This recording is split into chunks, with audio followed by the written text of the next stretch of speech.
This is the third part of my series talking about Ian and Anisa Jomha, and this video was one that needed to be by itself as it's a pretty powerful story, I think, and I alluded to it in the past couple of videos, but like I said, I wanted it all to be by itself.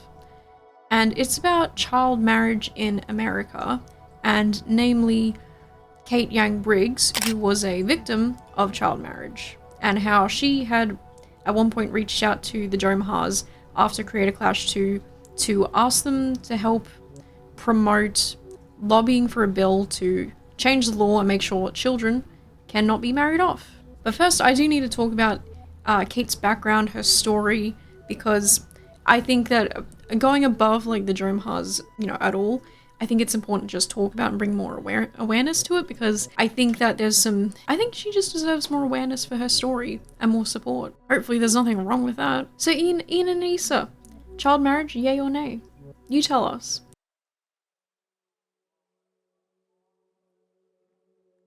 Kate was a child bride who was sold off by her family in America. Kate's ethnicity is that she is Hmong, an ethnic group that doesn't have their own country. They originated out of the southern region of China and end up residing in the mountains of Laos for a long time. Then when the Vietnam War happened, the Hmong were living in the jungles of Laos. They lived in conditions where there was no electricity, no running water, just in the jungle, raw dogging it. Then the American CIA approached the people and asked for their help to aid their first line of defense. In return, the CIA offered to set them up with camps in Thailand, and then eventual immigration to America. There was a huge river that separated the two countries called I think it's the Mekong River, and it was a very difficult journey traversing the river and getting into the camps, including to the point where parents would have to drug their children with opium to make sure that they could cross safely. Very scary stuff. The Hmong people then had to wait at these camps and stay until it was their time to come to America. Then, as you may know, Americans pulled out of the Vietnam War and they just simply left. The CIA's involvement with the Hmong people was classified information, so nobody knew what happened to them or what was even going on. It seems like some Hmong people made it to America, but for a long time there was many of them who were still stuck in these camps. Kate was born in one of the refugee camps, and when she was 3 years old in 1988, they finally got to America. The whole refugee experience for the Hmong lasted from 1975 to 2006. When Kate was 10 and a half, she was sent to Washington to live with her aunt and help her. In Hmong culture, a husband can have more than one wife, and daughters are only meant to be really sold off as dowry. Sons, of course, are the only respected children because they carry the family name. And Kate's mother, she had only ever birthed daughters. So Kate's father actually abandoned the family. That's shameful, leaving Kate with a single mother dealing with quite a lot. Kate's mother felt she couldn't make decisions for herself because there was no man in the house and there were no elders to rely upon. And such in Hmong culture, you either have a man in the house to give you the leadership or you have elders that you rely on. Kate's aunt, however, was an older woman. Therefore, she had some authority as an elder. So when Kate's aunt and uncle asked for her to live with them, because they all had 5 kids under the age of 6, wow, her mother could not say no due to their culture. So there we have Kate as a child being sent off to be a nanny and a housemaid. When I was the age of 11, my family had me move to Washington to live with relatives. And then when I moved to Washington, I was only at the age of 11, and I was living with an aunt and an uncle, and my aunt was actually the one who found me the child marriage. When Kate was 12, she started being introduced into the local community and gatherings, and someone spotted her, I think she was doing dishes, and commented that she seemed like she was super sweet, super obedient. They asked, and they said they were really impressed that she could do the dishes and she wouldn't defy orders. They then asked, how about we buy her for our son? Kate was put into a child marriage. $6,000 were paid to Kate's mother, although Kate's auntie actually had a gambling addiction and ended up asking for $2,500 back. So who did they pay? Was it your mom or your uncle and aunt? So when we had the ceremony for the wedding, they gave $6,000 to my mom, right? But it was my aunt who actually arranged this whole thing. $6,000? Correct. $6,000. Yes, and my aunt, and we didn't know this at the time because, like you don't really know and you're not allowed to question in my community, right? Like in my culture, you don't question your elders. So I didn't know this at the time, but my aunt had a huge gambling problem. And so that's the reason why she actually, she put me in an arranged marriage. And then after that, my family got $6,000 for it. And then my mom had to give her $2,500. Yeah. Yeah. It's just, how do you raise a child to the age of 12? It's such a, I have young kids. It's such an intimate and taxing and rewarding experience. But then how do you sell your child for $6,000? And so a 12-year-old little girl was married to a 19-year-old man. And 3 months after their marriage, he started to physically abuse her. Kate had no friends, no access to anything. She was enrolled into the 7th grade and had to tell the school that his parents were her parents. Even though they didn't share her last name, no one questioned it. Kate was told that in the 7th grade, if she ever went to the police or school about what had happened to her or what was going on, then CPS would come and they would take everyone away and separate them all. She was told that her mother would be put in prison and she would never see her again. Could you imagine one of your classmates in year 7 going through all of that, being abused like that? Within my child marriage, I had 2 kids when I was 15 and 17. And this happened in America.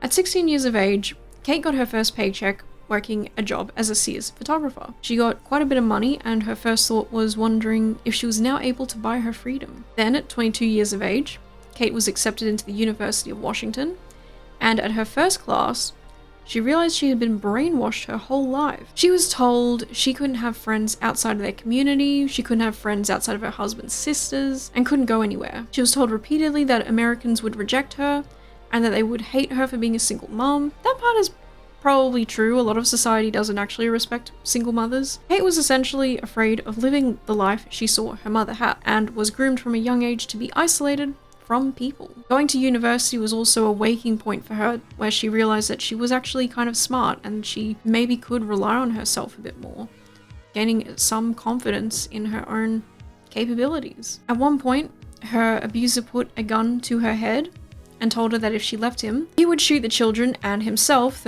so that she would have to live with that for the rest of her life. Then one day, at 23 years of age, Kate refused to clean the garage of their house because she was upset that the abuser was putting holes in the wall. So he beat her in front of her 2 children, who were 5 and 7 at the time. What made Kate realize she had to leave was after a different beating around a year later. Afterwards, her 8-year-old son had come up to her and said something that made her realize that she had to leave and she didn't need to keep putting up with getting beaten. So she locked herself in a room, called 911, and got a restraining order. At 23, Kate had escaped her abuser, but unfortunately hadn't escaped the damage that he could continue to try to pull. Unfortunately, despite having a restraining order against her abuser, he still wanted to sabotage her life and made numerous CPS calls against Kate where she was investigated. Hence another reason why Kate felt so sympathetic to the clients.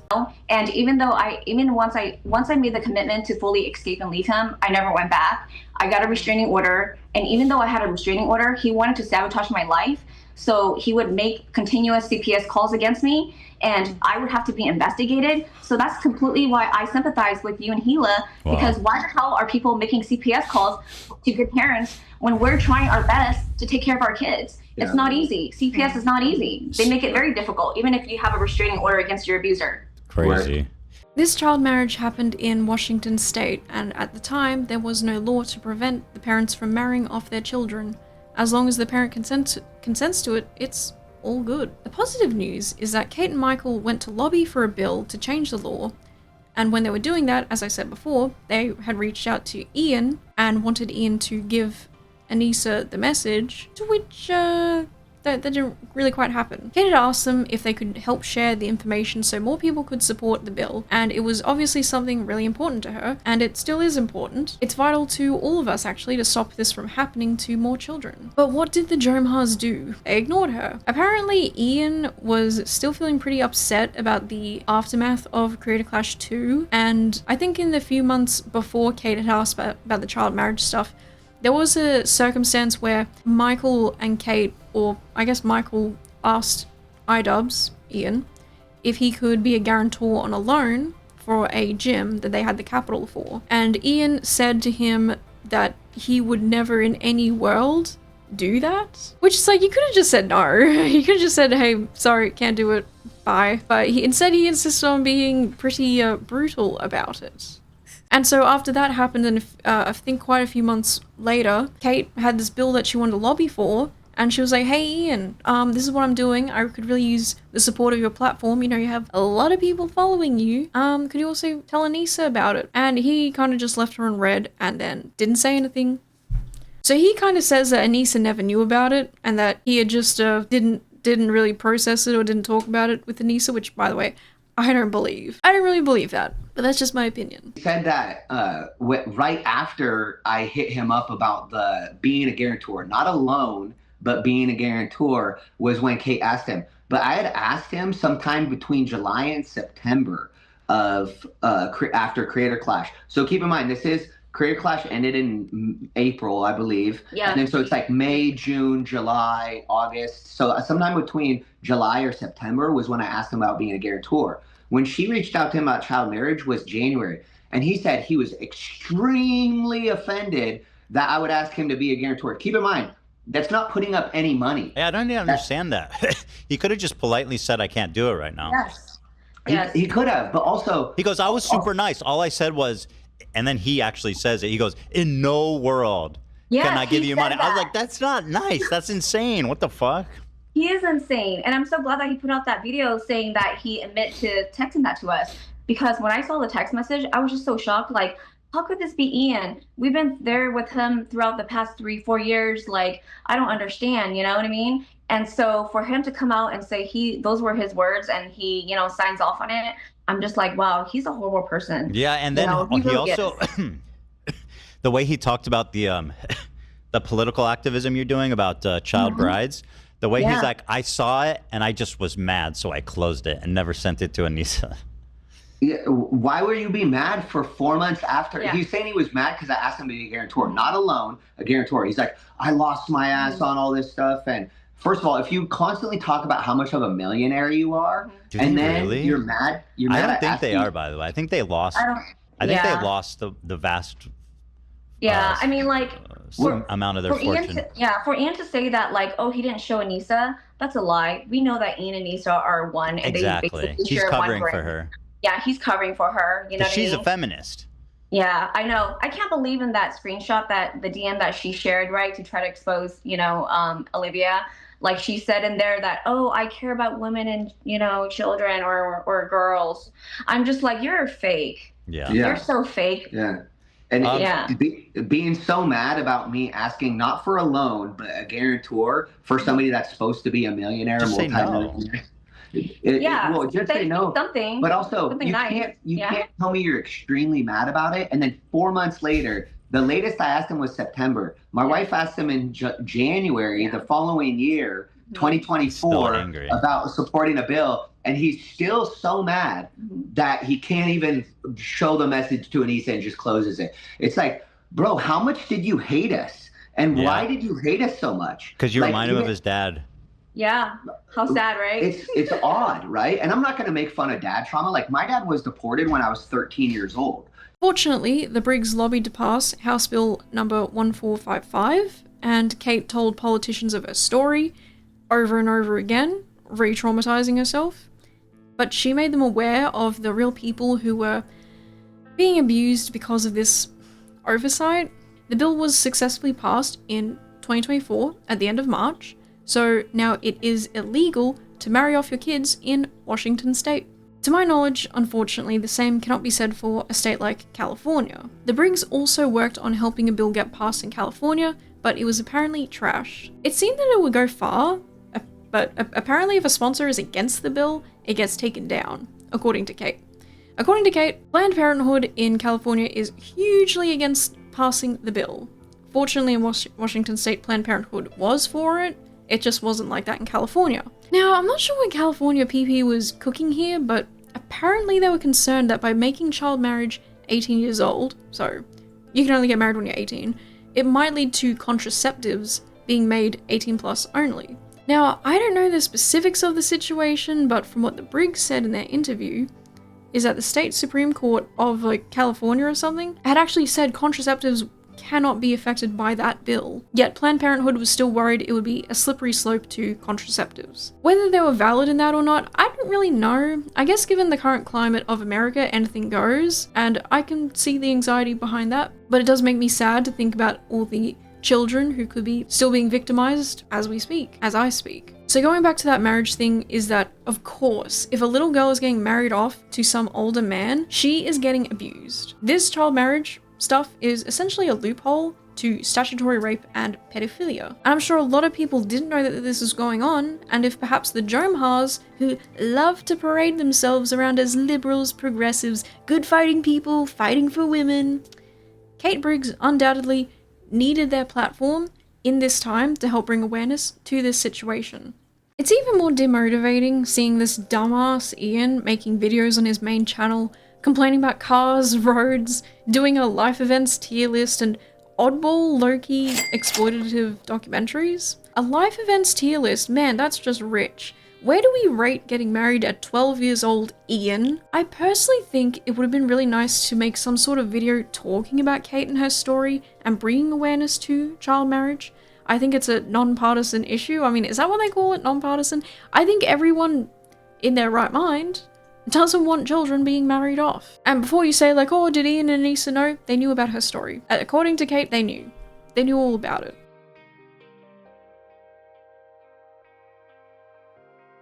Again, as Kate had said, and as the Briggs had said in their interview, they were very much close with the Jomhas. They'd spent a lot of time with them. It's like, how could that not come up, right? Most people generally think that it's extremely fucked up that a kid can be married off like that. I can see a world where highlighting a coach and his wife who are helping a boxing event could add a really important angle, like a tug on people's heartstrings a bit, to make them want to support the people behind the event, not just the event. I mean, it's an event for charity, but you could add more, I don't know, just more to it that's like, for God's sake, like invoking emotion, moving people, having people feel moved about people's stories. People want to connect. I'm getting ahead of myself. I'm so mad about this. The way that the event was done, in my opinion, is that it was the Ian and Anisa show. By taking a step back and letting the people who actually live and breathe the world of boxing, it would be a tremendous step towards showing people that you acknowledge that you are basically tourists in this space, and you should let the professionals have a platform, have a say. Let them do the talking, let them do some interviews. The very same professionals that you are using to even make this event happen in the first place. A really motivational message could have been made and come from this whole event. It just meant taking the spotlight off the Jomhas for a minute and putting it on someone who's lesser known. And you know what? I think a spotlight shared doesn't actually diminish your platform or your popularity whatsoever. In fact, I think highlighting the Briggs and their stories and experiences in the boxing world and their human stories could have made the event feel more special, and like the viewers could connect on a level above just influencers, get beat up, influencers will pay.